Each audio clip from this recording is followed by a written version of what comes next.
Have one thing at the top, gas prices. Just to provide you all an update on where we are currently with gas prices. We have now been falling for almost 7 straight weeks. As of this morning, gas prices have dropped 81 cents per gallon since their peak in June, as you'll see from the chart to my left here. That means American families who with 2 cars are saving $80 a month. Drivers can now find gas for $3.99 or less at around half of all gas stations across the country, and average gasoline prices have come below $3.99 in 19 states. Putin's war is still... The announcement comes at a crucial time for Congress, as many Democrats will soon face a campaign re-election. The news came several hours after the Senate passed a separate bill to invest $50 billion in U.S. manufacturing semiconductors, sending it to the House to reconsider as soon as this week. Manchin's support is notable given his stance earlier this month that he wouldn't support the climate or tax provisions of the Democratic economic package, which appeared to torpedo any hope Democrats had of passing legislation to fight climate change in the near future.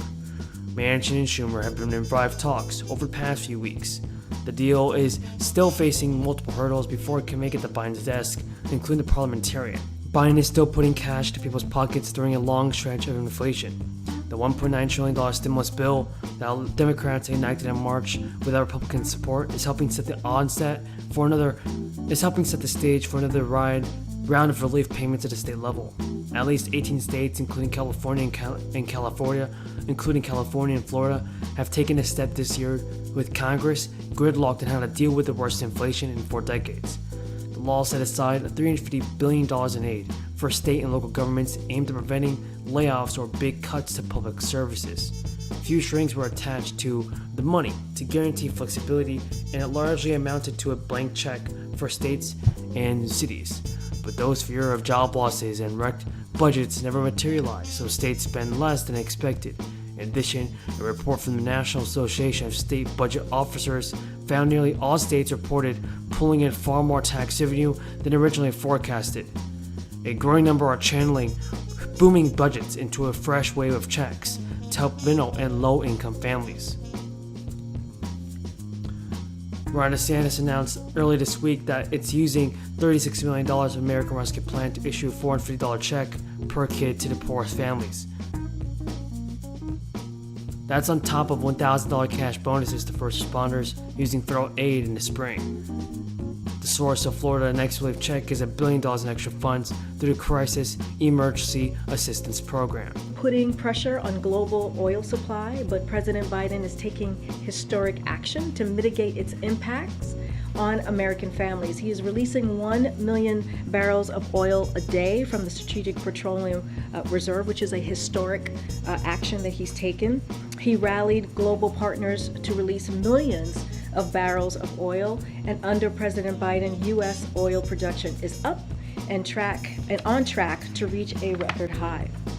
The Treasury Department estimates that the historic release of oil by President Biden and international partners has reduced gas prices by up to about 40 cents per gallon, as we have shared with you all last week. More work remains, but the fact is that we are currently experiencing the fastest decline in gas prices. For his good hard work with Senator Kramer on the subcommittee. Senator Cardin and I share the Chesapeake Bay. He's got a lot more of it than I do, but we've worked on those issues for years together, and I think that shows that... Quarters of a percentage point following a similarly aggressive rate hike in June, even as Jerome Powell acknowledged that the Federal Reserve sees previous hikes, as already weighing on housing, business investment, and consumer demand. Speaking at a news conference, Powell said he believes the economy is not in a recession, but the paths to avoiding one are narrower than just a few months ago.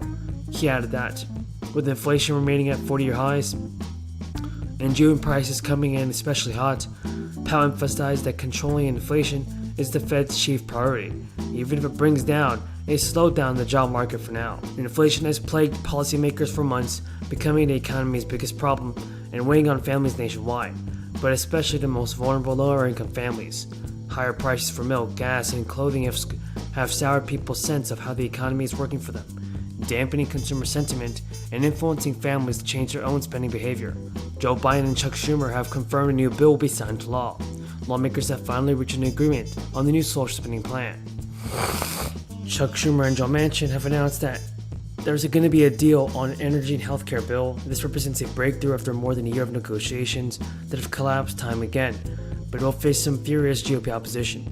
The deal is a major reversal for Manchin, and the health and climate bill stands a serious chance of becoming law as soon as August, although this is only if Democrats can pass the bill. In the House of Representatives, it also needs approval from the Senate parliamentarian to allow it to be approved, along party lines in the budget process. While Manchin scuttled President Biden's Build Back Better bill, the final deal includes a number of provisions the moderate from West Virginia had formerly criticized. This is representing a significant reversal from earlier this month. This includes provisions addressing the climate crisis. The agreement contains a number of Democrats' goals, while many details have not been disclosed. The measure would invest $370 billion into energy and climate change programs, with the goal of reducing carbon emissions by 40% by 2030. According to a one-page fact sheet, for one time, Medicare would be empowered to negotiate the prices of certain medications, and it would cap out-of-pocket costs at $2,000 for those enrolled in Medicare prescription plans. It would also extend the expiring enhanced subsidies for Affordable Care Act coverage for 3 years. The announcement comes at a crucial time for Congress, as many Democrats will soon face a campaign re-election. The news came several hours after the Senate passed a separate bill to invest $50 billion in U.S. manufacturing semiconductors. Since the Democrats took over the White House, House, and the Senate, there's been a war on seniors in Florida. If you think about a typical senior in Florida, they're either on fixed income or they're getting ready to retire. So in the last year and a half, what's happened? Gas prices have skyrocketed, food prices have skyrocketed, rents up. All of these things caused by the Democrats. So clearly they don't care about seniors in Florida. Now the latest bill is going to cut Medicare. And these Democrats say, oh, they would never do that. Let me just read you a quote by Joe Biden. When I argued that we should freeze federal spending, I meant Social Security as well. I meant Medicare and Medicaid. I meant veterans benefits. I meant every single solitary thing in the government. This is Joe Biden. This is what they're doing. I mean, they're actually doing what he said they would do. They're actually cutting $280 billion out of the Medicare budget and not putting it back in to try to. The Kimberly Greenberger downgrade of Levi's is inventory loose. Well, there's two that don't. Neither Fisker nor Lucid have any inventory because they're having trouble making it. But you mean everywhere but cars? Everywhere but cars and semiconductors for cars is just, the system's no good. And look, we don't know really what's going on at Walmart. But you know what? They don't know what's really going on at Walmart. So let's say we called Bentonville. You get